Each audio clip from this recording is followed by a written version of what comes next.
નમસ્કાર દર્શક મિત્રો, સતલોક ટીવી ગુજરાતમાં હું પંકજ, કેમેરામેન ભરતદાસ સાથે આપનું સ્વાગત કરું છું. દર્શક મિત્રો, અમારી ટીમ આજે આવી પહોંચી છે ઈડર તાલુકાના બડોલી ગામમાં, જ્યાં સંત રામપાલજી મહારાજના અનુયાયીઓ પુસ્તક સેવા કરવા માટે આવી પહોંચ્યા છે. તેઓ જ્ઞાનગંગા પુસ્તક ઘરે ઘરે જઈ અને લોકોને આપે છે અને તેઓ પરમાત્માનું જ્ઞાન, ભક્તિ વિશેનું જ્ઞાન જન જન સુધી પહોંચાડે છે. તો આપ જોઈ રહ્યા છો, મારી પાછળ જે ઊભા છે એ સંત રામપાલજી મહારાજના અનુયાયીઓ છે અને તેઓ આ જ્ઞાનગંગા પુસ્તક જગતના લોકો સુધી પહોંચાડે છે. તો આપણે વધુ વિગત એમની પાસેથી જાણીશું. નમસ્કાર સર. સત સાહેબ, આપ બડોલી ગામમાં શેના માટે આવ્યા છો? પુસ્તક સેવા કરવા માટે ઘર ઘર પહોંચાડીએ છીએ. આપને આ પુસ્તક જે આપો છો જગતના લોકોને, તો એનું મૂલ્ય કેટલું રાખ્યું છે? કેટલા પૈસા લો છો? સત સાહેબ ભગતજી, આનું ધર્માત્મક મૂલ્ય 20 રૂપિયા રાખેલું છે પુસ્તકની કિંમત. દર્શક મિત્રો, પુસ્તક બહુ જાડી અને મોટી છે, પણ ધર્માર્થ મૂલ્ય ફક્ત એ લોકો 20 રૂપિયા જ લે છે. હવે એક બીજા પણ ભગત ઊભા છે. તો ભગતજી, આપનું શુભ નામ? અમૃતભાઈ. આપ કેટલા સમયથી સદગુરુ સંત રામપાલજી મહારાજ સાથે જોડાયેલા છો? 9 સાલથી. 9 વર્ષથી. હા, તો આપને આ ભક્તિ કરવાથી જો કોઈ એવા અનુભવ થયેલા હોય અને કોઈ લાભ થયો હોય તો જણાવશો ભક્તોને? કરવાથી તો ઘણો અનુભવ મને થયેલો છે. પરમાત્માની કૃપા એટલી બધી થઈ છે કે ન પૂછવા. જે બધા ખોટા ટેવો, બીજું ત્રીજું જે લોકોને ખોટી રીતે બોલતો ચાલતો, એ બધું જ બંધ થઈ ગયું.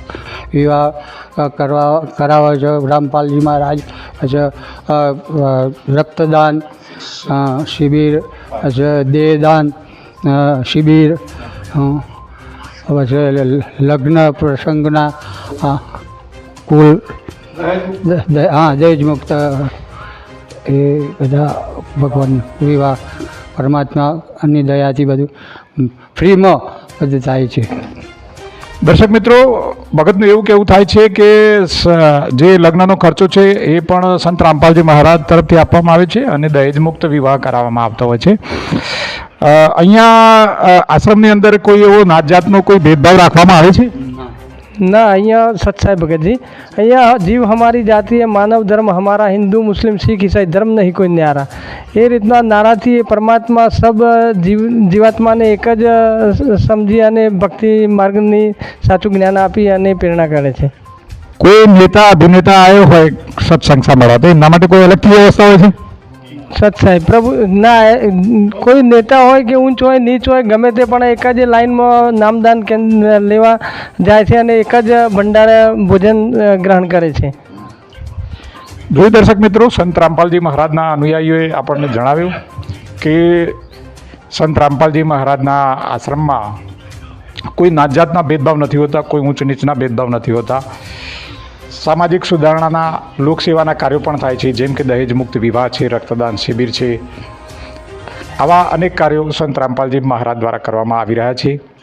તો દર્શક મિત્રો, આપ પણ આ જ્ઞાનગંગા પુસ્તક વાંચો અને ભક્તિ કરી આપના જીવનનો કિંમતી સમય પરમાત્માની ભક્તિમાં પસાર કરો, સદગુરુની કૃપા મેળવો અને સુખી થાઓ, એવી શુભેચ્છા સાથે હું પંકજ આપનો આભાર માનું છું. વિડીયો જોવા બદલ ધન્યવાદ.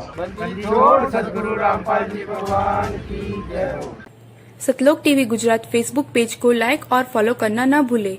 अधिक जानकारी के लिए आज ही डाउनलोड कीजिए संत रामपाल जी महाराज एंड्रॉइड ऐप.